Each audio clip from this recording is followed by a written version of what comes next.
పదవులు అనుభవించేసి స్కాముల్లో దోపిడీ చేసి ఈ రోజున అదే పార్టీ నాయకులు మీ పార్టీలోకి వచ్చారు. వాళ్ళని ఎలా ఆహ్వానిస్తున్నారు? అంటే ఇక్కడ విలువలు, విశ్వసనీయత అనేది దాదాపుగా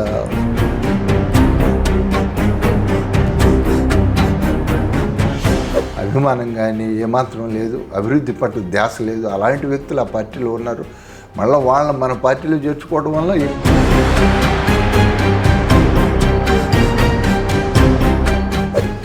సరే, ఇది మంచి ప్రభుత్వం కాదు, రైతులను ముంచే ప్రభుత్వం అంటారు వైసీపీ. ఇంకొంచెం సమయం తీసుకుంటే ఇది రైతులకు మంచి చేస్తుందా ముంచుద్దా అనేది తేలుద్ది. ఎలా ఉంది? ఎన్డీఏ గవర్నమెంట్ అధికారంగా వచ్చి దాదాపు 7 ఏళ్ల కాలం పూర్తయింది. ఒక ప్రభుత్వ పాలనని కేవలం 7 నెలల్లోనే నిర్ణయించలేము. చుట్టుపక్కల ఒకటి అభివృద్ధి చెందిందంటానికి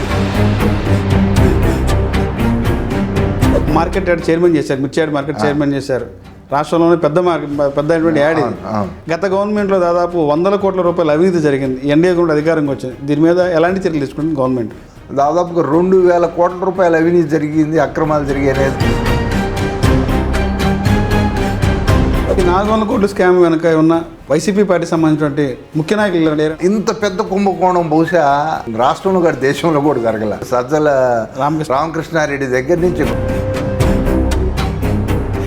400 కోట్ల రూపాయలు కాదు, 4,000 కోట్ల రూపాయలు. వైసీపీ నాయకుల మీద అక్రమ కేసులు బనాయిస్తున్నారు. దానిలో భాగంగా ఈ రోజున పేరుని నాని కుటుంబాన్ని కూడా వేధిస్తున్నారని చెప్పి జగన్ ట్వీట్ చేశారు. ఆయన భార్య జయప్రద పేరుతో ఉన్నటువంటి గోడౌన్లో అమ్ముకున్నట్లు ఉంది. నేను దొంగతనం చేస్తూ దొరికితే డబ్బులు కడతా, దొరకకపోతే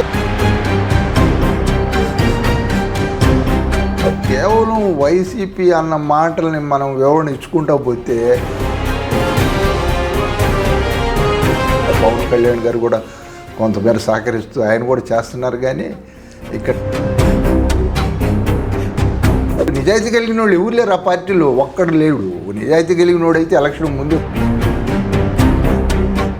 ఎలా ఉంటారు? జగన్ వస్తే ఏమన్నా ప్రజలు స్వాగతిస్తారంటారా? ఇంకా జనంలో జైలుకు పోతాడు అనుకుంటున్నాను నేనైతే. ఒక ముఖ్యమంత్రి ఎలా ఉండకూడదు అనేది జగన్మోహన్ రెడ్డిని రుజువు చేశాడు. వాళ్ళు తిన్న డబ్బు మొత్తం కూడా రెవెన్యూ రికవరీ యాక్ట్ ప్రకారం మొత్తం కూడా వాళ్ళ నుంచి రాబట్టాలా. రాబడితేనే